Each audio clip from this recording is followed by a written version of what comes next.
Condos seem very affordable, townhomes are a great middle ground, and single-family homes usually seem like the end goal. But what if I told you a lot of that really depends on some of this need-to-know information that we're going to cover in today's video? We're going to go through all the things condos, townhomes, and single-family homes to make sure that you make the right choice when moving to Colorado Springs.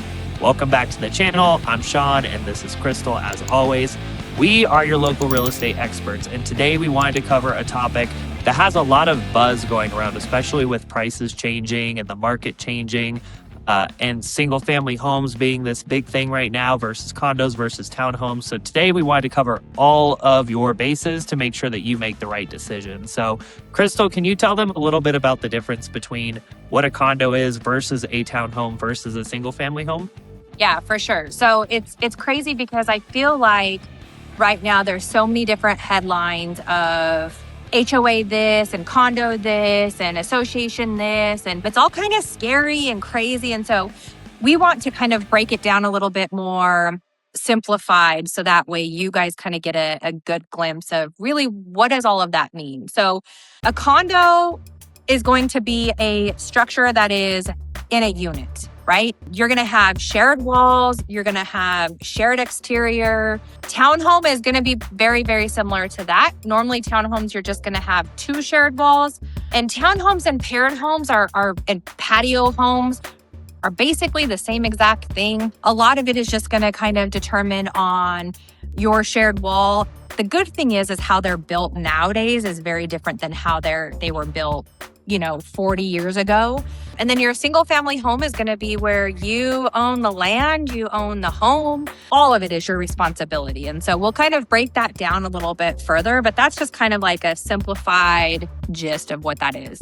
Yeah, and especially if you're looking online, looking out of state, you're a first-time home buyer, you're kind of, doing some research to figure it all out. For the most part, when you purchase a condo, if you look online, it's probably going to be the most appealing in terms of your price point. The HOA generally is going to take care of maintenance on the exterior, and you also are generally not going to have a yard. Then you kind of go up to a townhome. Same thing where the HOA generally takes care of the maintenance on the outside, but a lot of the townhomes will have some sort of a yard. And then like Crystal mentioned, when you have a single family home, you're pretty much responsible for everything. There are some communities that have an HOA that will take care of certain things, like such as snow removal potentially. But for the most part, if you own a single family home, you're going to be responsible for everything inside and outside of that house. Yeah, and there are, for a condo and a townhome, the insurance for that particular area or that home is going to be a lot less expensive just because it's only your insurance that you have is just for coverage for basically inside. That's a catch-22 though, right, you guys? Because insurance may be a little bit cheaper because you don't have to pay for the roof, but guess what the HOA is for? Guess what special assessments do? Because it's pretty obvious. Like when you see a condo, right? A lot of times apartment complexes will be turned into condos, and an apartment is, here in Colorado, an apartment name is going to be where those are rentals, right? A condo is going to be more something that you actually purchase. And so there's hotels that convert into condos. There's brand new condos that pop up that a developer will build. So it's pretty noticeable to know if it's a condo, pretty noticeable to know if it's a townhome. But what's not noticeable with all of that is the special assessments that are associated with that. And I think that's super important for people to kind of understand. Yeah, and I think that a lot of people see, again, we're talking about the price tag, and condos look so much more affordable. But what you don't necessarily see sometimes, and we have people reach out to us asking us these questions all the time, is a lot of the times with the condos, your HOA is going to be excessively high. It can be sometimes into the $500 or the $600 per month range, which if you think about it from a resale standpoint, if you can qualify for a condo that has a $500 HOA every single month, what you can afford in terms of a single family home is going to be a lot higher than what that condo payment is. And in addition to that, you're also putting that extra $500 or $600, instead of you putting it towards an HOA, you're going to be putting it towards your mortgage. So a lot of times people will buy a condo thinking it's a great first investment, which it can be for sure, depending on your situation. Yeah. But I think that money that you're putting towards a single family home can sometimes offset the perks of the low barrier entry to a condo. Yeah, well, and you nailed it, Sean, to where it's like, I do think, we've helped so many clients purchase a condo for their very first home. We had an 18-year-old purchase it. Geez, it's been like 6 years now. And now they're selling it and purchasing a single family home. So can it be a really good investment? Absolutely. Is it a great starter point? Absolutely. But it's also really important to kind of run those numbers too, to kind of say, hey, this is what my mortgage payment would be like on a condo with this much HOA. This is what my payment would be with just a mortgage and no HOA, and see how far off they are. But you know what? Also, we have a lot of clients that don't want to deal with a single family home. You guys, There's maintenance. There's a lot of maintenance. There's yard work. There's a different sense of community. There's people, I think people gravitate towards condos and townhomes because they want that low maintenance living. And I can't blame them. I hate doing yard work. The low maintenance is definitely a perk. Something that you have to consider, especially if you're going to look at the condo route, is what is that HOA and what are you allowed and not allowed to do? Pets is a huge thing with all the HOAs, and especially if you need a yard, a condo might not be a great option for you unless you just love to go out and walk your pets every now and then. But if you look at the HOAs, a lot of them are going to be restrictive in terms of how many pets you can have, what the weight of those pets can be. So if you're planning on moving here and you want to adopt a dog or whatever, you might want to look into those rules before you decide to do that. Because we haven't had to deal with it, thankfully. But oftentimes people will say, oh, this is the house that I want. Oh, they're going to turn my dog away. So I guess I can't move into that home or that condo or townhome. So. Right. Well, and another thing too is that a lot of them will have restrictions on if you can turn it into a rental. They will say, we only allow a certain amount of condos and townhomes to be turned into a rental. And so if that's a possibility, and honestly, like I always tell people that you don't know if it's going to be a possibility. You may think that you're never going to do that, but what happens in 4 years when you do want to upgrade and then you want to start your portfolio, your investment portfolio. So never say never. So I think it's super important when you are purchasing a condo or a townhome that you as the buyer read through all of those HOA guidelines and their terms and their covenants of what is included, what they cover, what you can and cannot do, because if that is so important for you because you're purchasing it, right? So whether it's a house or a condo or a townhome, you want to know what you can and cannot do. Yeah, and the condo, Crystal mentioned it earlier, the condo is going to be the set it and forget it. If you're the type of person that travels a lot, that's looking for as little maintenance as possible, but you still want ownership, you don't want to pay rent and pay down somebody else's mortgage, the condo is definitely going to be the route to go. If you're kind of in that middle ground of where you like a little bit more, maybe a yard is important to you, or you just want a little bit more space or whatever it is, a townhome is a great middle option. Again, there's a lot of perks and a lot of the things that the HOA might take care of.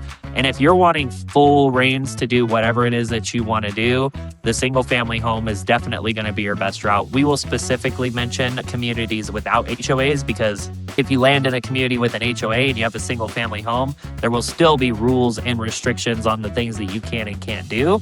But if you're in a community without an HOA, if you want to paint your house a certain color or build something or do lawn work or not do lawn work or have 10 cars, like there's a lot more flexibility in the single family home communities where there is no HOA.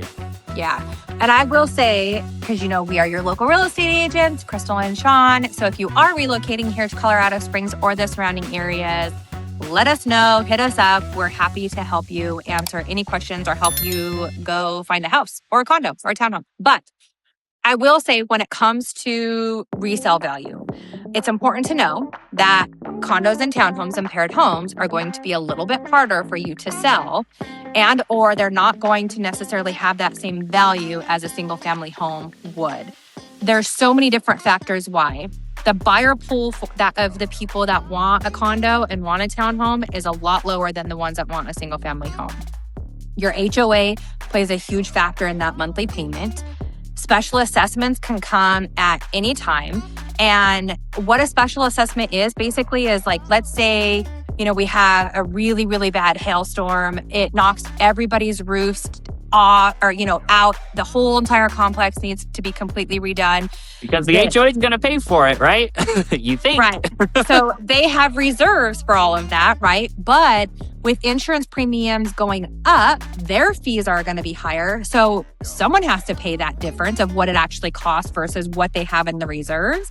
And so guess who that person is? That's you as a homeowner of the condo. And so there's a big old voting pool and, every HOA is going to be different on how they run it and what's processed. But simple terms, you guys, is they vote, then they put a special assessment on the property.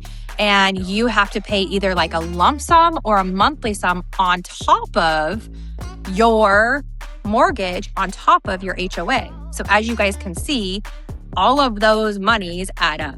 And so it's harder for people to want to purchase something like that because you don't really have a ton of control over how much they're going to increase.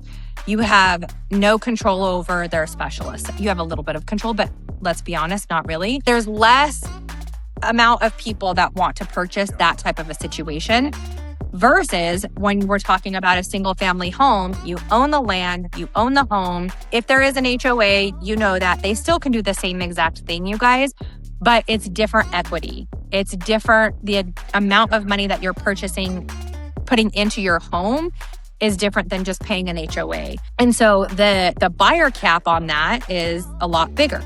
On top of all of that, financing is very different. Some condos won't allow you to go VA. Some condos won't let you go FHA. Some are only cash. Whereas with a single family home, 98% of those, unless it's kind of like that really rundown fixer-upper type home, 99% of those are going to be able to go conventional, FHA, VA, CHAFA with down payment assistance, all kinds of different programs for you guys. So that's a little bit about that.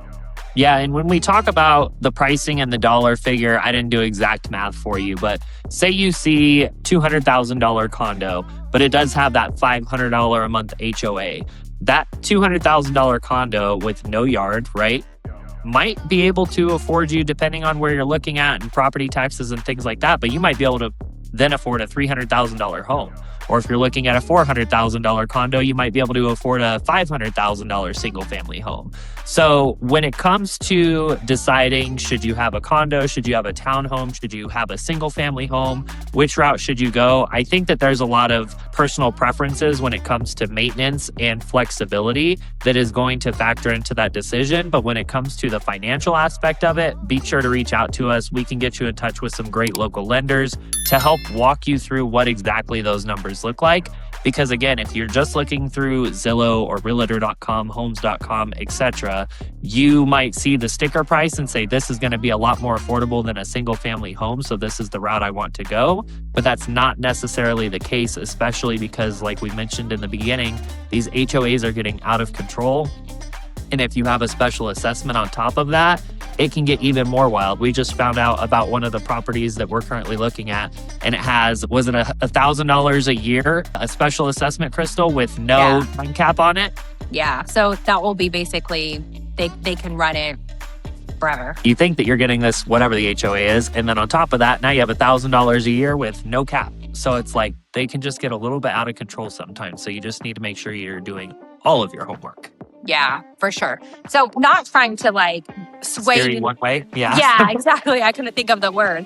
But not to say like that townhomes or condos aren't good investments. I'm a big fan of, I think real estate in general is a really good investment as long as you have time to wait out a market. If you're wanting COVID returns of, a house going $60,000 more than asking, that's unrealistic. It's not a normal market. It's not something that is going to happen all the time. But eventually real estate, no matter what happens with the rates and the economy, for the most part, it always rebounds. And so it does build equity. It may just be a little bit slower at times. And that's the same thing with a condo, townhome, paired home, or a single family home. We just want you guys to kind of have real knowledge, real insight on what is it not. I will say too, that the newer condos and newer townhomes, and I'll have to look it up, because I don't know when they started building it the way, but back 30 years ago, they used to do it where you literally have a shared wall. So your living room might be here, and then someone else's kitchen may be here. And so you have a TV on, and then this person can hear that, or they're cooking, you could hear that. The building of condos and townhomes has gotten a million times better. And so they have, I don't know the exact diagram of it, but there is a wall here, you have insulation here, you have all kinds of sound barrier stuff, and then you have another wall. And so it's not necessarily a shared wall, but you do butt up against someone else. Yeah. And a lot of the times too, especially in the condos, I remember last year I was showing a client looking at a condo, but the parking situation can sometimes be a little challenging. So this one that we were looking at, he loved the condo itself, but you had to park. I mean, it felt like a quarter mile away. Oh, and I remember no that garage one. either. So he had to walk. I was just thinking, hey man, love the condo, but think about your groceries and think about the winter. Do you really want to park way out here and walk all the way over there? Just something to think about.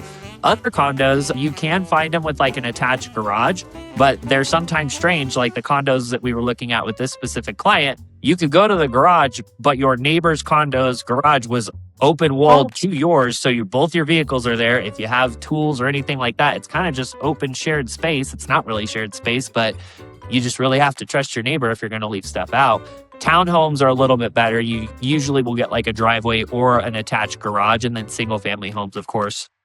For the most part, you're going to have your own driveway, your own garage, sometimes attached, sometimes detached, but just something to think about. And then with the HOAs as well, condos and townhomes will often have like an amenity, such as a pool or something like that. Oh, yeah. If you have a single family home, no HOA, unless you have a pool in your own backyard, the community's not going to provide that for you. So there's definitely pros and cons to both. I was going to say, I think that is a huge perk, because I feel like we've been a little negative on condos and townhomes, not purposely, you guys, but I do think that is a perk about a condo or a townhome. There's no maintenance, right? So you don't have to freaking mow your lawn 9 times out of 10. Snow removal normally is happening. And then they do have a pool. A lot of times they'll have like a little rec center. They'll do community events. And so if you are looking for like a very low maintenance, but still want like that community, that feel, like it's perfect for that type of a situation. Yeah, you're going to have options. And again, a lot of this is going to be personal preference, but especially on the purchasing side, when it comes to the money, don't think that a $250,000 condo is cheaper than a $300,000 townhome. And don't think that the $300,000 townhome is cheaper than a $350,000 single family home. You have to know the numbers, you have to know the math, you have to know about the HOAs and the special assessments and the taxes, which is again where we come in. So if you have any questions about purchasing any of the above in or around the Colorado Springs area, be sure to call or text us at 719-238-1771. We always love to answer your guys' questions, especially when it comes to buying or selling in Colorado Springs. So we hope that you enjoyed this little episode of condos, townhomes, paired homes, and single family homes. If we didn't answer your questions, or if you have other questions, comment below or DM us. You guys know how to get a hold of us. But until next time, we'll talk to you later.